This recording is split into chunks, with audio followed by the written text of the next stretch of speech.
Fred, I have a concern. As you may know, the water level, it's a little over 2 inches over the top of the dam still. But my concern is that we've been getting, like we did 2 years ago, we've been getting these high volume, short, very heavy rainstorms. And that's what preceded the HABs. Obviously, there's nothing we can do about it, but what do you think? Is it really a concern? Yeah, it's funny you brought that up because I've been telling our project managers to warn people that, early June, it was really setting up like it was in 2019, particularly when we had that weekend with the really hot weather. And then we were getting, like you said, those intense storms.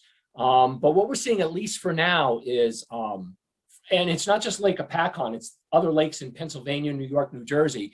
Things were starting to get kind of scummy, and then things improved. And I think part of that was it cooled down a little, and some of those storms we were getting were larger storms than those quick rinses. So for example, if you look at your cyanobacteria cell counts, they declined dramatically from May to June.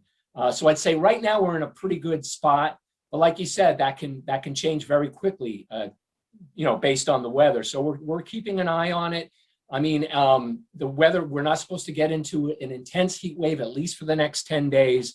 So we will keep an eye on it. I was really concerned at the beginning of June, but now that I'm seeing some of the data coming in and some of the low phosphorus concentrations that we've had to date, I'm feeling a little better compared to 2019. Yeah, and the fact that the water is washing over the dam now for some time, that tends, I guess, to wash out the lake. Just a question. You've mentioned before that HABs and weeds compete for the same nutrients. Is it possible that we haven't had HABs again because we're not cutting weeds? It's kind of hard to say. I mean, it's a very complex situation, but when you do have a lot of plant growth, it does make it difficult for HABs to really get going, because as those plants absorb the nutrients, they also compete with light for the HABs as well. And on the flip side, once you have HABs, you get very little plant growth because they shade out the sunlight that hits the bottom. And I always say, if a lake is not a swimming pool, you're going to have things growing in it.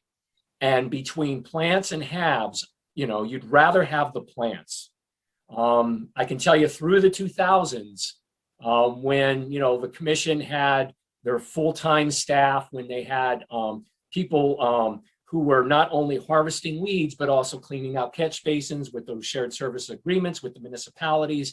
The big problem through that decade of the 2000s were the plants.